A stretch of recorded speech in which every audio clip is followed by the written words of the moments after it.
In this video, I'm going to do two examples with the impulse momentum theorem, one for problem solving and one for looking at graphs. The first example that we're going to do is written on the screen here. I'll get a little larger for you.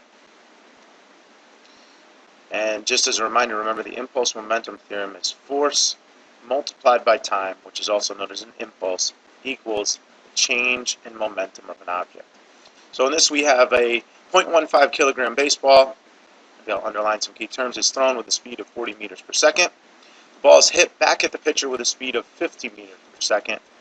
What is the magnitude of the average force exerted by the bat on the ball if the two were in contact for 2 times 10 to the negative 3 seconds?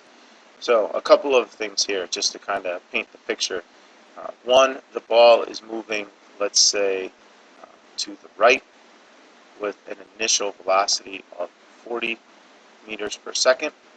It gets hit and then goes to the left with a final velocity of, we'll say, negative 50 meters per second. The reason why I use a negative is because momentum is a vector.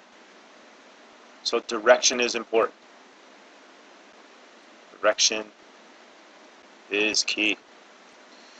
So how am I going to use this with the impulse momentum theorem? Well, I'm going to take this and I'm going to actually solve this for force, because I'm looking for average force, and that's really what the F is in the equation. It's the average force, so it's the change in momentum divided by time.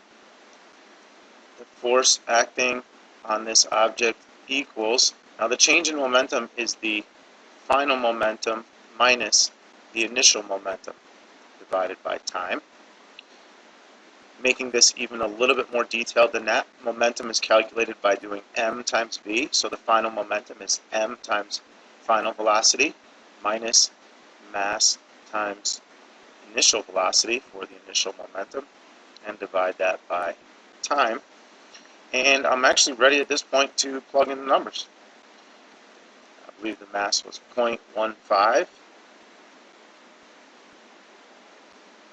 times, what was it? I believe we had, the final velocity was 50, or negative 50 I should say, negative 50 minus 0.15 times 40 divided by, and the time is a very small number, 2 times 10 to the negative 3.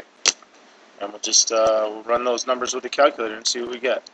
0.15 times negative 50 minus 0.15 times 40, and then divide that by 2 times 10 to the negative 3, and we get an answer of an average force of negative 6,750 newtons.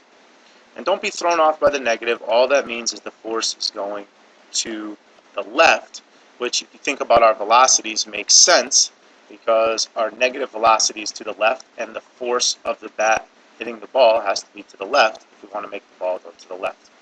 So that's a simple use of the impulse momentum theorem.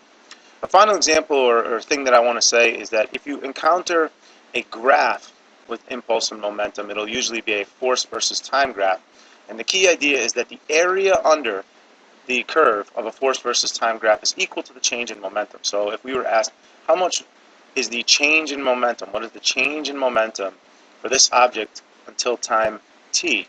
All we would need to do is find the area under this curve all the way to point t, which would involve finding the area under this triangle and adding to it the area here. So this area equals the change in momentum. That is sometimes a very useful idea when doing the impulse momentum theorem. I hope that helped, and I hope that your worksheet goes well.